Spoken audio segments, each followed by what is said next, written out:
The only way to make sense out of change is to plunge into it, move with it, and join the dance.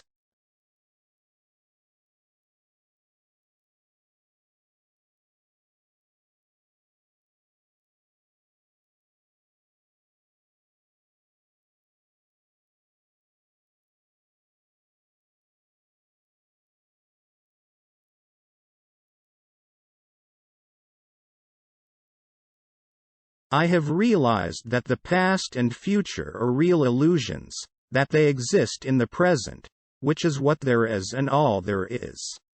We cannot be more sensitive to pleasure without being more sensitive to pain. No work or love will flourish out of guilt, fear, or hollowness of heart, just as no valid plans for the future can be made by those who have no capacity for living now. You don't look out there for God, something in the sky, you look in you. No valid plans for the future can be made by those who have no capacity for living now. So then, the relationship of self to other is the complete realization that loving yourself is impossible without loving everything defined as other than yourself. But I'll tell you what hermits realize. If you go off into a far forest and get very quiet, you'll come to understand that you're connected with everything. Never pretend to a love which you do not actually feel, for love is not ours to command. How is it possible that a being with such sensitive jewels as the eyes, such enchanted musical instruments as the ears, and such fabulous arabesque of nerves as the brain can experience itself anything less than a god? Reality is only a Rorschach ink blot, you know. The reason we have poverty is that we have no imagination. There are a great many people accumulating what they think is vast wealth, but it's only money. They don't know how to enjoy it, because they have no imagination. In other words, a person who is fanatic in matters of religion, and clings to certain ideas about the nature of God and the universe, becomes a person who has no faith at all. A myth is an image in terms of which we try to make sense of the world. So what is discord at one level of your being is harmony at another level. So the Bodhisattva saves all beings, not by preaching sermons to them, but by showing them that they are delivered, they are liberated, by the act of not being able to stop changing. But at any rate, the point is that God is what nobody admits to being, and everybody really is. But we try to pretend, you see, that the external world exists altogether independently of us. Omnipotence is not knowing how everything is done, it's just doing it. The difficulty for most of us in the modern world is that the old-fashioned idea of God has become incredible or implausible.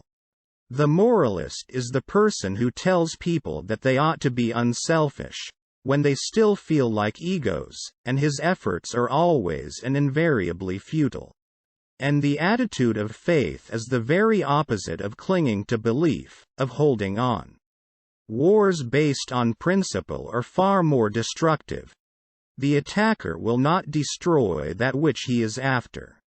The religious idea of God cannot do full duty for the metaphysical infinity. To have faith is to trust yourself to the water. When you swim, you don't grab hold of the water, because if you do, you will sink and drown. Instead, you relax and float. Things are as they are. Looking out into the universe at night, we make no comparisons between right and wrong stars, nor between well and badly arranged constellations.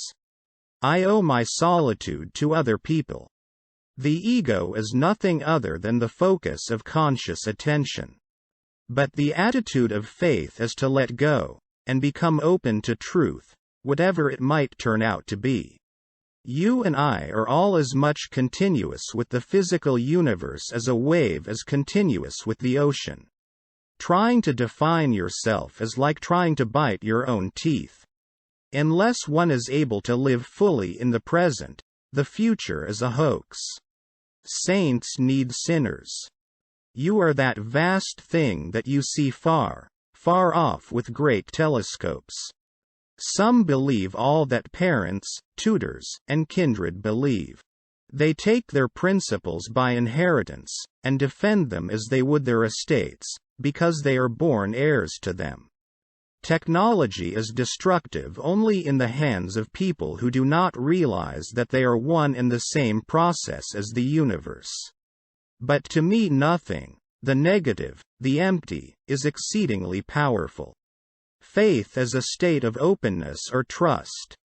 Zen does not confuse spirituality with thinking about God while one is peeling potatoes.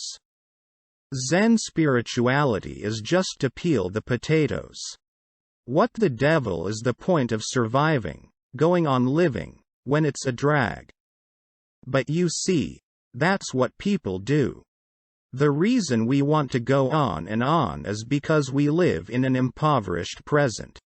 We identify in our experience a differentiation between what we do and what happens to us. The myths underlying our culture and underlying our common sense have not taught us to feel identical with the universe, but only parts of it, only in it, only confronting it. Aliens. If you study the writings of the mystics, you will always find things in them that appear to be paradoxes, as in Zen, particularly. In known history, nobody has had such capacity for altering the universe than the people of the United States of America. And nobody has gone about it in such an aggressive way. Religion is not a department of life. It is something that enters into the whole of it. And although our bodies are bounded with skin, and we can differentiate between outside and inside, they cannot exist except in a certain kind of natural environment. The style of God venerated in the church, mosque, or synagogue seems completely different from the style of the natural universe. Buddhism has in it no idea of there being a moral law laid down by some kind of cosmic lawgiver.